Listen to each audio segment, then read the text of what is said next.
Welcome to Breaking the Standard, where we are closing the communication and knowledge gap for the small business government contracting industry. I'm Aubrey Gainford, and today we have very special guest with us, Katelyn Rigle. Katelyn, welcome. Hi, thank you for having me. If you could just introduce yourself for our guest, that would be great. Hey everyone, I'm Katelyn Rigle. I am the small business liaison under our operations division here at Defense Contract Audit Agency. I've been with the agency since 2009, just hit my 15-year mark. I have a degree in accounting from King's College up in Northeastern PA, and I have an MBA with a concentration in government acquisition from Strayer University. And I have lots and lots of small business experience performing audits on small businesses since 2009 here at DCAA. I have a lot of experience under my belt, and just happy to share that experience, the good, the bad, and the ugly with small businesses out there on lessons learned. And I love that. Which was one of the reasons why you were actually recommended to me from a fellow former guest. And Mhm. We're going to talk today about breaking into GovCon from a DCAA perspective. I'm doing something different. I'm actually trying to share content and record this at the same time. It might be an interesting moment for us. I guess my first question for you is, could you briefly explain what DCAA is and why small businesses need to know about it? So I put some slides together just because I'm a visual learner. So if you go to the first one here, DCAA was established in 1965. Prior to that, agencies with, the Air Force, Navy, Army, they all had their own contracting and audit functions. So things weren't really uniformed. And we all know working with the government and with the military, we all like to be uniformed and have one process. So in 1965, DCAA was established, and we are a single contract audit agency, and we perform financial and advisory services for our nation's military, for federal agencies, for buying commands. We're there to establish fair and reasonable pricing. Would you pay $500 for a hammer, or would you go down to Home Depot and get that $50 off the shelf hammer? Just kind of putting that into perspective. Mhm. And as you'll see in the next few slides, we do audit at all stages of the contract's life cycle. We have over 9,000 oversight of over 9,000 contractors, and we examine over $269 billion a year. So nothing to thumb your nose at here. Wow. If you go down to the next slide, we recently updated our agency mission. And our agency mission, DCAA, delivers contract audit and advisory services that exceed customers' expectations to promote timely acquisition decisions and maximize buying power. So DoD has the necessary capabilities to deter current and emerging threats. No big deal, right? uh, I don't know if that org chart is coming up, but I don't think so. So it might show up yeah, when I share it, but it's not showing up okay. right now. So, Long story short, with this slide, we fall under Secretary Comptroller under the Department of Defense. We report separately under Comptroller from the procurement departments at the Army, the Navy, and the Air Force, because we want to maintain our autonomy and our independence. That's why we report separately, so we can provide that objective opinion to our nation's buying commands when it comes to our audits. This is the general, very high level organizational chart for DCAA. We have three regions: Eastern, Central, and Western. We have a field detachment for any classified or secret documents. You can see I introduced myself under the operations division there on the left. And then we have CADs, which are the corporate audit directorates for the big players in the game. So Northrop Grumman, Boeing, General Dynamics, Dynamics, Raytheon, Lockheed Martin, and BAE. And then if you scroll down, so these are the regions that I was telling you about. The Eastern region in gray, small but mighty, because we have the Washington, D.C. area there with, the most bang for our buck when it comes to all of the government contractors, Central region and Western region.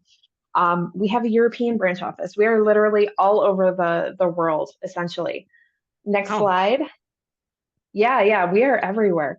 So I these didn't are know some that you 20. guys were in Europe. That's insane. Oh yeah, we are everywhere. There's a lot of contractors over there that we deal with for prime and subcontracts. These are our 2023 statistics. So when you talk about who is DCAA and what do small businesses need to know, and that is, we're looking at a lot of dollars here out of the budget. So we examined over the $269 billion, like I said before, with a net savings of $3.5 billion. That's how much we saved the government, which is reinvested back into the Treasury. We have a return on investment of $5.10 for every dollar spent here at DCAA. And we issued over 2,300 audit reports. Wow. Most of which is comprised of system audits, so pre-award accounting systems, post-award accounting systems, estimating systems with the bigger contractors, forward pricing, incurred costs, and claims and terminations. The most bang for our buck and where we see the most rate of return comes from our forward pricing audits. So your proposals and establishing those forward pricing rates. Wow. Yeah. So, what's the next question? And yeah. So Got a lot of information coming at you. Yeah. So I guess what is the impact like that DCAA provides like so the small businesses are aware and like when you relate it to the FAR, like what impact can DCAA have on small businesses when it comes to auditing? Because I know you mentioned before that there's a lot of big hitters that are like your primary people, but like if you do get involved with small businesses, like what are some of the impacts that DCAA has when you're tying it into the FAR and what you're looking for in terms of audits? So I think it's important for small businesses when they're looking at their solicitations and their RFPs to look at what is the type of the contract award, right? When you're breaking into that defense industrial base, what do these types of contract awards mean to me? And from that DCAA perspective, right, breaking into GovCon from that DCAA perspective, and that is where and when is DCAA going to be requested to come and audit me? So if you look at the screen here, we have different types of contracts. And there's two general buckets here. There's that fixed price contract award, and there's the cost reimbursable contract award. With fixed price, you're really looking at the upfront pricing. That's where the risk is to the government. So DCAA gets involved for audits when it comes to proposals at the $10 million mark or more. So if you're a small business, you're looking at a few $1,000s to maybe the low millions. You're not really going to see much interaction from DCAA in terms of fixed price. When it comes to cost reimbursable contracts, we're talking CPFF, cost plus fixed fee, cost plus incentive fee, award fee, what have you, and fixed price with progress payments. You need to have an accounting system that can accumulate and segregate costs under cost type contracts. So for that, no matter what that dollar threshold is, DCAA would need to come in and they would be requested to perform a pre-award accounting system audit. That's where you're going to see the most interaction with DCAA for cost type awards initially.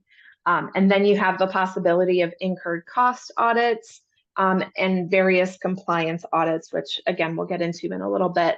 But that's where small businesses will see the most interaction when it comes to contract awards. Now, if you go down to the next slide, let's talk about, because you brought up the FAR. For contractors that are new to the game or maybe just dipping their feet into government contracting, what is FAR?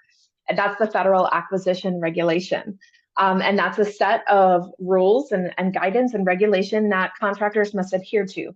And that's where we use the FAR and DFARS, which is the Defense Supplement to the Federal Acquisition Regulation, for the criteria for our audits. So we don't make the rules, we enforce them.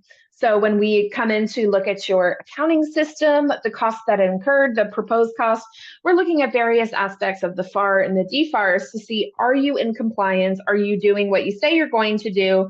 And are you following the rules, basically? So FAR 31 contract cost principles, again, for pricing of contracts and subcontracts and mods, the determination, negotiation, and allowance of cost.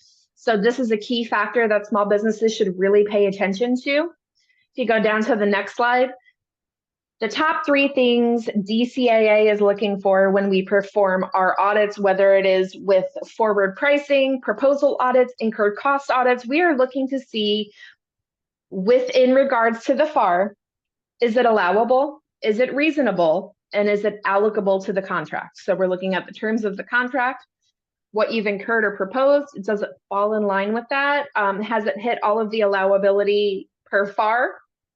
You know, some contracts implicitly state overtime is not allowable. So have you proposed any overtime? Have you incurred any overtime? So that's the stuff that we go in and we audit too. And is it reasonable? Again, the $500 hammer. Would you pay that? I wouldn't pay that. I can see that I could get a better price somewhere else. So we look for aspects like that. And unallowable cost again. So if you go down to the next few slides here, we're talking about an auditor's favorite topic of unallowable cost. Excluding unallowable cost is key. You should have written policies and procedures on how your company excludes unallowable costs and how you handle unallowable costs, or I should say segregate unallowable costs. And then if you go down to the next slide, just some examples of unallawables, contributions or donations, entertainment costs, interest, lobbying, alcoholic beverage, all the fun stuff is just not allowable. So that's what we go in and see, you know, are you incurring those? Are you claiming those? And how you've handled those. So those are some things that we do. Now, you heard me talk about the DFARS a little bit before, and that's where that accounting system criteria comes in. We define an accounting system as accounting methods, procedures, controls established to gather, record, classify, analyze, summarize, interpret, and present accurate, timely, and financial data. Why do I read that verbatim? And that is because every business is different. Everybody designs their accounting system different. So one of the most frequently asked questions we get here at DCAA is, you know, I have a certain accounting software, I should be good, right? And the answer is it depends. How do you have that designed? And that's why we have to go in and answer, check off everything with that DFARS criteria of, yes, you meet this, you meet this, you meet this, or yes, but no, you don't meet this. So that's why we have to go in on a contractor by contractor basis. I wish there was an accounting system software that handled all of that and was actually stamped DCAA approved, but unfortunately there's not. That would be so nice if there was just something like that, because I can't even imagine the time that goes into someone reviewing and auditing each of these companies. But I mean, hopefully maybe they're doing so much with other AI systems and everything. Maybe one day it'll come out. But you've been never talking say a lot never, about, right? no, hey, you know what? They've developed so many different things in the last couple of years. So maybe that'll be the next thing. But you've been talking a lot about things that small businesses need to pay attention to. And so when it comes to preparing for an audit, what could a small business do to prepare for it and, you know, just try to get ahead of it? That's a great question. So I think we need to take a step back and look at the bigger picture. And there are little things that you could be doing right now. So I said for small businesses, the probability of having a audit with DCAA, if you're new to the game, is probably going to be that pre-award accounting system audit. So in regards to that, look at the SF or the standard form 1408. We have the checklist and tools on our website. And if you can answer yes to everything on that checklist, you are ready to go for an audit. If you can't, see why and start making those changes to your accounting system, start implementing those changes. Because if you're not ready, you're not ready. So just don't, what's the saying? Get ahead of the horse, or whatever that saying is. Yeah. Is that some general idea with that? You don't want to get ahead of yourself. So realistic approach. Policies and procedures. Is it an absolute must? No, I don't think there's anything in the FAR that says you must have written policies and procedures, but I can tell you having written policies and procedures is going to help streamline the process and make everything smooth when it comes to DCAA risk assessments. The first thing we ask for is policies and procedures for whatever subject matter we're auditing. So your accounting policies and procedures. How do you segregate direct versus indirect costs? How do you exclude unallowables? How is your timekeeping system set up? How, just to go through that whole, indirect pools and bases, what comprises those? Having that written set of policies and procedures helps us gain that understanding, helps us maybe reduce risk, or just really help us get a leg up on the audit and what we're looking at. So I would definitely recommend that. Relevant audit history, if you've maybe interacted with DCAA in the past, or you have some internal or external audits going on besides DCAA, have that audit history ready. And if you've had any findings or areas of non-compliance, maybe you had a corrective action plan. How did you implement your corrective action plan? We're not necessarily looking for a red flag on, they've had these issues and, shame on them, but it's how did you overcome those issues? How did you correct them? Show me how you corrected them. So those are some things that we look for when performing our risk assessment. And again, a risk assessment is performed for any audit, whether it be an accounting system, incurred cost, or forward pricing. So adequate support and documentation, that's the last thing I'm going to say. Make sure you cross your T's, dot your I's, and have everything documented. Really important when it comes to auditing. So, question then, what are some of the more common issues that have been seen when audits are done and then like the results come out? What are some common findings that are just seen across the board? Yeah.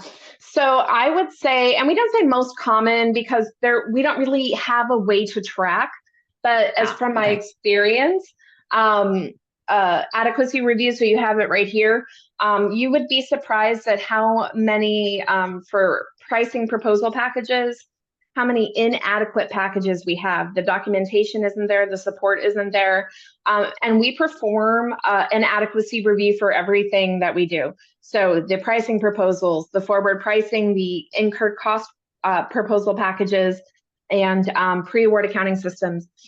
These adequacy reviews, again, which are located on our website, so there should be no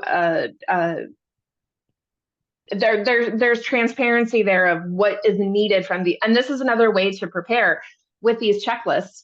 You want to make sure before submitting your incurred cost submission or your forward pricing or your pre-award accounting system that you've met everything on the checklist, right? It's just another sanity check. And these are DCAA's go or no go for the audit. If we have an inadequate package, which we see so often with small businesses for pricing proposals, the information is just not there. It's not a sustainable package that we can audit. So that would be a really common issue that we have up front. Now, when it comes to findings, like during an audit, areas of non-compliance for a pre-award would be not properly segregating your costs from direct versus indirect.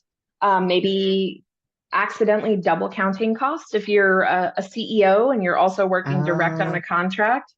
Yeah, mhm. so, counting your CEO time, your executive time in with your direct contract time. So it's just things like that you need to look for, not having an adequate timekeeping system, not seeing the cost flow through the accounting system adequately, so your invoices are off. FAR and DFARs require you to have current and cumulative costs on your invoices, and they need to tie back directly to your books of account. So we see that as an issue sometimes with ticking and tying and reconciling. So Mhm. yeah, those are Mhm. just some issues that I've run into when performing my audits. Well, this has been a ton of information. And I'm Wow, gonna that's a lot. share the slides.